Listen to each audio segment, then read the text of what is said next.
Assalamualaikum warahmatullahi wabarakatuh. Proses asal mula bumi terbentuk dan terciptanya kehidupan.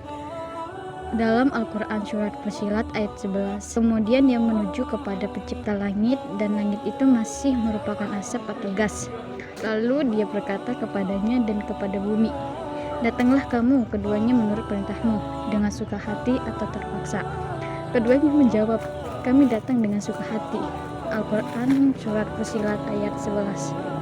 Ini dimulai sekitar 14 miliar tahun yang lalu dengan kejadian disebut Big Bang yang menghasilkan alam semesta yang hanya terdiri dari gas.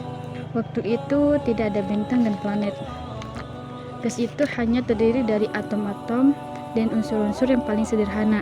Sekitar 75%-nya merupakan hidrogen dan sisanya hampir semua helium. Tidak ada unsur seperti karbon, oksigen, atau nitrogen. Tidak ada besi, perak, ataupun emas. Karena gravitasi tempat itu menarik lebih banyak gas, yang lalu memperkuat tarikan gravitasi, lalu menarik lebih banyak gas dan seterusnya. Akhirnya terbentuklah bola gas besar dan padat, menyusut oleh gaya gravitasi sendiri. Pada titik tertentu, inti bola itu menjadi cukup panas, hingga fusi nuklir terjadi. Atom-atom hidrogen saling bertabrakan, membentuk helium, cukup kuat untuk menetralkan daya penyusutan dari gravitasi. Saat energi yang mendesak keluar dari reaksi fusi, terjadilah keterseimbangan dan muncullah sebuah bintang. Mata dia menjadikan 7 langit dalam 2 masa.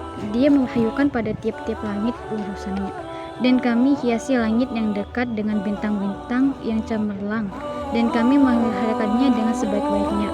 Demikianlah ketentuan yang maha perkasa lagi maha mengetahui. Al-Quran surat Fussilat ayat 12. Selama waktu hidupnya, reaksi fungsi dalam inti sebuah bintang raksasa menghasilkan tidak hanya helium, tapi juga karbon, oksigen, nitrogen, dan semua unsur lain dalam tabel periodik hingga besi. Tapi akhirnya bahan bakar inti akan habis menjadikannya benar-benar hancur. Ini menyebabkan sebuah ledakan yang dahsyat yang disebut supernova. Ledakan ini melepaskan banyak sekali energi hingga fusi menjadi tidak terkendali, membentuk unsur dengan atom seperti emas, perak, dan uranium.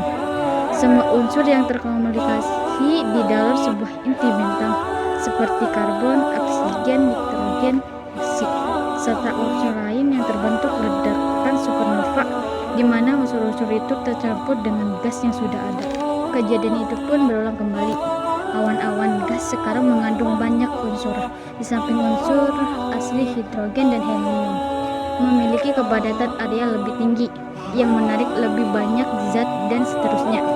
Seperti sebelumnya, bintang-bintang baru dihasilkan. Matahari terwujud dengan cara ini sekitar 5 miliar tahun yang lalu. Itu berarti gas dari mana matahari muncul telah diperkaya dengan banyak unsur. Dari ledakan supernova sejak alam semesta dimulai, jadi itulah matahari akhirnya mengandung seluruh unsur. Tapi ingat, ketika bintang pertama terbentuk hanya dari hidrogen dan helium. Bumi dan planet lainnya terbentuk sebagai proses pembentukan bintang. Dari awan, gas-gas seperti bintang itu sendiri, planet-planet kecil tak punya cukup gravitasi untuk mengikat banyak gas, hidrogen, dan helium, karena keduanya sangat ringan. Meskipun karbon, nitrogen, dan oksigen dan lainnya hanya menyusul 2% dari awan gas yang membentuk bumi dan segala sesuatu di atasnya. Al-Quran surat Al-Anbiya ayat 30. Dan apakah orang-orang yang kafir tidak mengetahui bahwasannya langit dan bumi itu keduanya dahulu adalah suatu yang padu. Kemudian kami pisahkan antara keduanya, dan dari air kami jadikan segala sesuatu yang hidup. Maka mengapakah mereka tiada juga beriman?